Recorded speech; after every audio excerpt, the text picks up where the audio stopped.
Kita diciptakan untuk kekekalan. Shalom mitra produktif. Jumpa lagi dengan saya, Pastor Tommy Ringo, di Tahta Daud Channel dan di podcast Produktif dalam program 50 episode kehidupan yang dikendalikan oleh tujuan yang alkitabiah. Untuk apa kita ada di dunia ini? Episode keempat. Sebelum kita belajar bersama dan memulai perjalanan rohani yang mengasyikkan ini, mari kita memperkatakan dan merenungkan firman Allah yang tertulis dalam kitab Pengkhotbah 3 ayat 11. Terjemahan Lembaga Alkitab Indonesia yang berkata, Ia memberikan kekekalan dalam hati mereka. Sekali lagi, Ia memberikan kekekalan dalam hati mereka. Dari ayat tersebut kita diingatkan bahwa kehidupan ini bukanlah hanya yang di bumi ini saja, bukanlah hanya yang sekarang ini saja. Kehidupan di bumi ini hanyalah gladi bersih sebelum pelaksanaan kehidupan yang sesungguhnya. Kita akan menghabiskan jauh lebih banyak waktu sesudah kematian atau sesudah ajal menjemput kita, yaitu di dalam kekekalan, daripada waktu kita hidup di muka bumi ini. Intinya adalah kehidupan kita di bumi sekarang ini adalah persiapan untuk menghadapi kehidupan berikutnya. Perlu mitra produktif ketahui bahwa kita memang bisa hidup di bumi ini paling lama berumur 120 tahun, seperti yang Allah katakan dalam kitab Kejadian 6 ayat 3, yang berbunyi, Rohku tidak akan selama-lamanya tinggal di dalam manusia, karena manusia itu adalah daging, tetapi umurnya akan 120 tahun saja. Ya, kita hidup di bumi ini paling lama 120 tahun saja. Tetapi kita akan hidup selamanya di dalam kekekalan. Singkatnya apa? Singkatnya, kita ini diciptakan untuk hidup selama-lamanya. Kita diciptakan untuk kekekalan. Maksud firman Allah yang tertulis dalam kitab Pengkhotbah 3 ayat 11 tadi yang berkata Ia memberikan kekekalan dalam hati mereka adalah bahwa kita memiliki suatu naluri bawaan yang merindukan kekekalan. Hal ini terjadi karena Allah menciptakan, merancang kita menurut gambar dan rupanya, yaitu untuk hidup kekal. Makanya walau kita tahu bahwa semua orang pasti mati, tetapi kematian selalu terasa tidak wajar dan tidak adil.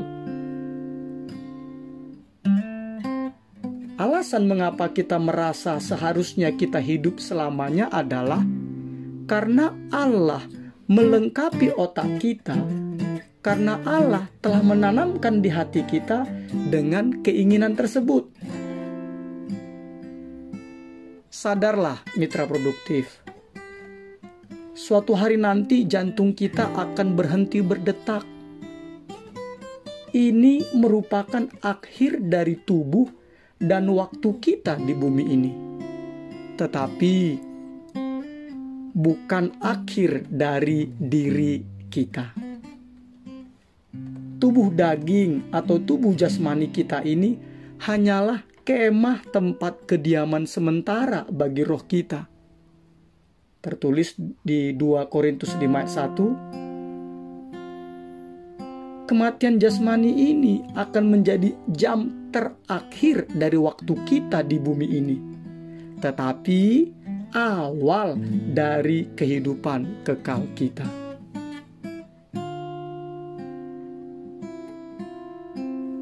Jika kehidupan di bumi ini menawarkan banyak pilihan, maka kekekalan hanyalah menawarkan 2 pilihan, yakni sorga atau neraka.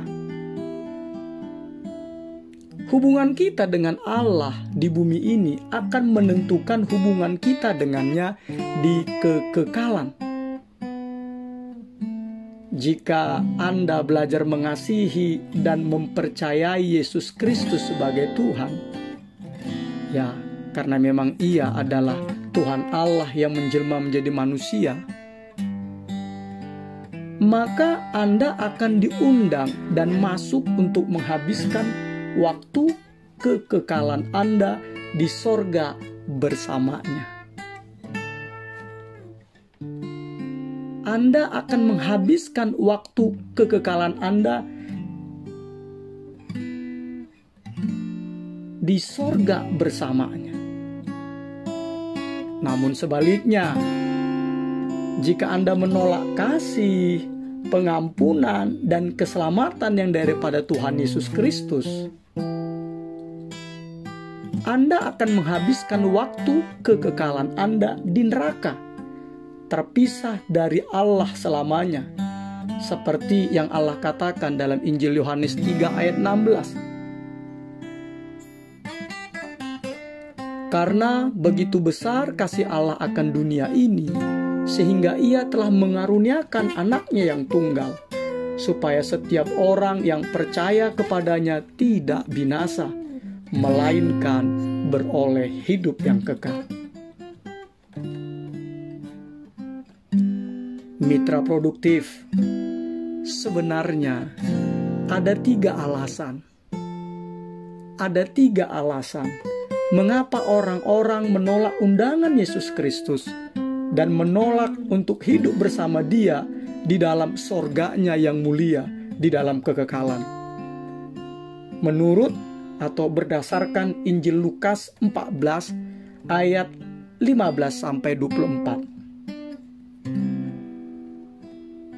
Alasan pertama, mengapa orang-orang menolak undangan Yesus Kristus untuk hidup bersama Dia di dalam kekekalan, yaitu di dalam sorganya yang mulia, adalah seperti yang tertulis di Injil Lukas 14 ayat 18 yang berbunyi demikian. Aku telah membeli ladang dan aku harus melihatnya. Aku minta dimaafkan. Arti membeli ladang di sini, mitra produktif, adalah melambangkan memiliki harta benda seperti rumah, mobil, gedung, tanah, perusahaan, emas, atau properti-properti lainnya. Alasan kedua, mengapa orang-orang menolak undangan Yesus Kristus untuk hidup bersama di dalam kekekalan, di dalam sorganya yang mulia, adalah seperti yang tertulis di dalam Injil Lukas 14 ayat 19 yang berbunyi demikian. Aku telah membeli 5 pasang lembu kebiri dan aku harus pergi mencobanya. Aku minta dimaafkan. Arti 5 pasang lembu kebiri dalam ayat ini adalah melambangkan pekerjaan atau promosi yang menjanjikan. Melambangkan sedang mendapatkan pekerjaan atau promosi yang menjanjikan. Alasan ketiga, mengapa orang-orang menolak undangan Yesus Kristus untuk hidup bersama Dia di dalam kekekalan, di dalam sorganya yang mulia, adalah seperti yang tertulis di dalam Injil Lukas pasal 14 ayat yang ke-20 yang berbunyi, "Aku baru kawin dan karena itu aku tidak dapat datang."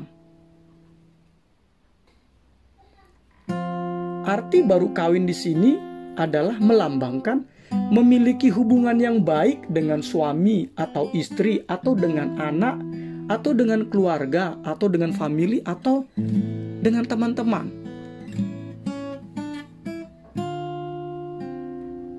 Kesimpulannya adalah mitra produktif. Ketika Anda lebih mengutamakan harta benda Anda, pekerjaan Anda yang menjanjikan, serta hubungan atau relationship Anda yang baik daripada Allah, sesungguhnya Anda sedang mempersiapkan diri Anda untuk memasuki kekekalan tanpa Allah, yang berarti akan berakhir di neraka. Sekali lagi saya katakan, ketika Anda lebih mengutamakan harta benda Anda, pekerjaan Anda yang menjanjikan, serta hubungan Anda yang baik daripada Allah, sesungguhnya Anda sedang mempersiapkan diri Anda untuk memasuki kekekalan tanpa Allah, yang berarti Anda akan berakhir di neraka. Jadi, apabila Anda memahami sepenuhnya bahwa kehidupan di bumi ini hanyalah sementara, dan Anda memahami bahwa kehidupan Anda sekarang ini hanyalah persiapan untuk menghadapi kekekalan, maka Anda akan mulai hidup dengan cara yang berbeda. Anda mulai hidup dalam terang kekekalan, dan itu akan mewarnai cara Anda menangani semua hubungan, tugas, dan keadaan. Tiba-tiba banyak kegiatan, sasaran, dan bahkan masalah yang tampak begitu penting akan kelihatan tidak penting, kecil, dan tidak layak mendapat perhatian Anda. Alasannya adalah mitra produktif. Semakin Anda hidup dekat dengan Allah, maka semakin kecil kelihatannya segala sesuatu yang lain. Sekali lagi saya katakan, semakin Anda hidup dekat dengan Allah, maka semakin kecil kelihatannya segala sesuatu yang lain. Ketika Anda hidup dengan mempertimbangkan kekekalan, nilai-nilai Anda berubah. Anda akan menggunakan waktu dan uang Anda secara bijak.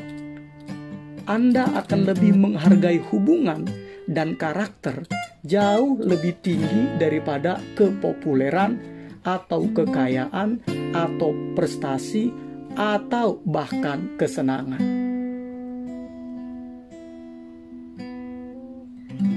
Sayangnya, mitra produktif, aspek yang paling merusak dari kehidupan zaman sekarang ini adalah cara berpikir untuk jangka pendek.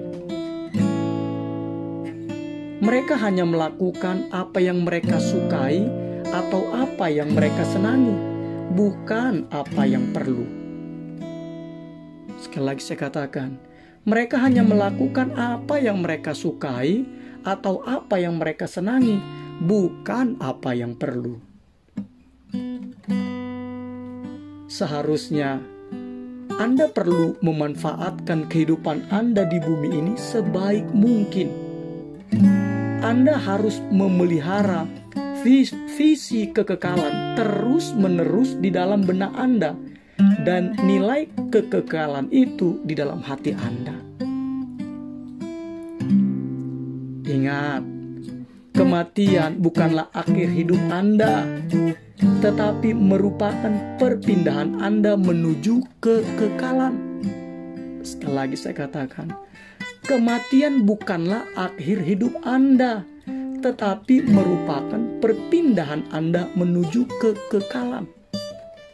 Karena itu, ada akibat-akibat kekal untuk segala sesuatu yang Anda lakukan di dunia ini. Ada akibat-akibat kekal untuk segala sesuatu yang Anda lakukan di dunia ini. Singkatnya, setiap tindakan dalam hidup kita memberi pengaruh untuk kehidupan kita di dalam kekekalan. Seperti apa yang Allah katakan dalam surat Wahyu 20 ayat 12. Dan aku melihat orang-orang mati, besar dan kecil, berdiri di depan tahta itu. Lalu dibuka semua kitab, dan dibuka juga sebuah kitab lain, yaitu kitab kehidupan. Dan orang-orang mati dihakimi menurut perbuatan mereka, berdasarkan apa yang ada tertulis di dalam kitab-kitab itu. Pertanyaannya, seperti apakah keadaannya kelak di dalam kekekalan bersama Allah? Terus terang, kemampuan otak kita tidak bisa menalarnya. Bahasa kita tidak mampu menggambarkannya secara sempurna. Namun, Allah telah memberikan kepada kita penglihatan sekilas tentang kekekalan di dalam firman-Nya. Wahyu 21 ayat 10 sampai 27, Wahyu 22 ayat 1 sampai 5. Dan melalui firman-Nya dalam Injil Yohanes 14 ayat 2 sampai 3, kita juga mengetahui bahwa saat ini Allah sedang mempersiapkan sebuah rumah kekal bagi kita. Sekali lagi saya katakan, saat ini Allah sedang mempersiapkan sebuah rumah kekal bagi kita. Di sorga, kita akan dipersatukan kembali dengan saudara-saudara kita yang adalah orang-orang percaya.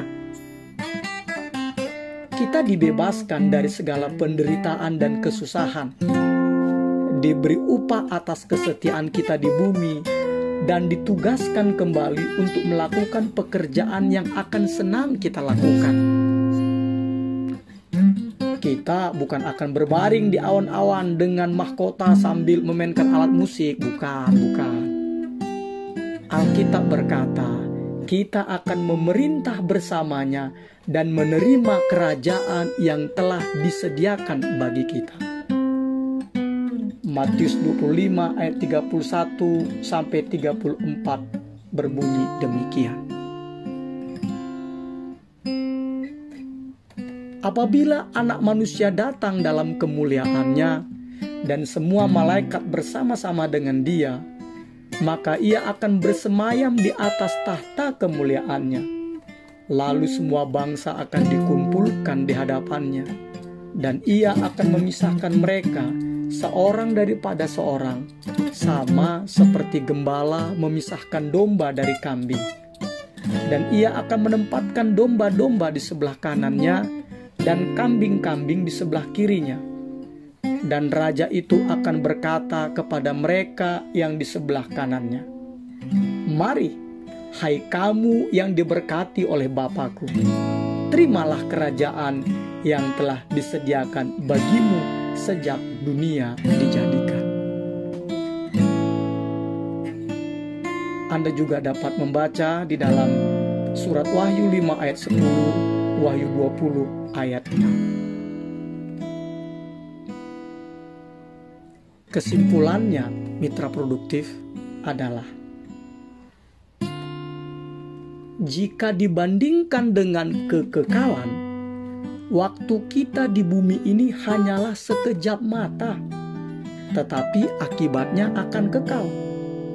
Sekali lagi saya katakannya, jika dibandingkan dengan kekekalan, waktu kita di bumi ini hanyalah sekejap mata, tetapi akibatnya akan kekal.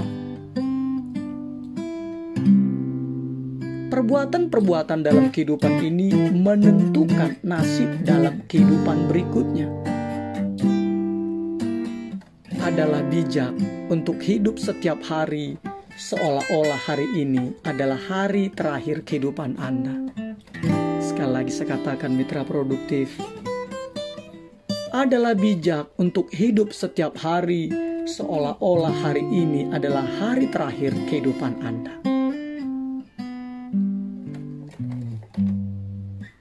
Episode keempat, berpikir dan merenungkan tujuan hidup kita.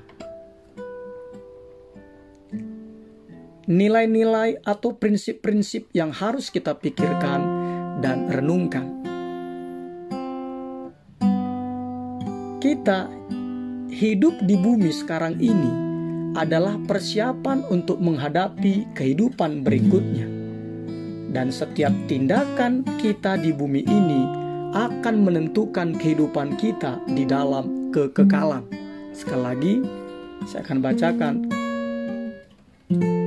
Kehidupan kita di bumi sekarang ini adalah persiapan untuk menghadapi kehidupan berikutnya. Dan setiap tindakan kita di bumi ini akan menentukan kehidupan kita di dalam kekekalan. Ayat untuk diingat. 1 Yohanes 2 ayat 17. Dan dunia ini sedang lenyap dengan keinginannya, tetapi orang yang melakukan kehendak Allah tetap hidup selama-lamanya. Dunia ini sedang lenyap dengan keinginannya, tetapi orang yang melakukan kehendak Allah tetap hidup selama-lamanya. Pertanyaan untuk kita pikirkan dan kita diskusikan, dan pertanyaan ini kita ajukan kepada diri kita masing-masing. Karena saya diciptakan untuk hidup dalam kekekalan, satu hal apakah yang seharusnya tidak saya lakukan lagi? Dan satu hal apakah yang harusnya atau apa yang seharusnya mulai saya lakukan hari ini? Sekali lagi ya. Karena saya diciptakan untuk hidup dalam kekekalan, satu hal apakah yang seharusnya tidak saya lakukan lagi? Dan satu hal apakah yang seharusnya mulai saya lakukan hari ini? Immanuel, Tuhan menyertai kita, saudaraku yang produktif. Amin.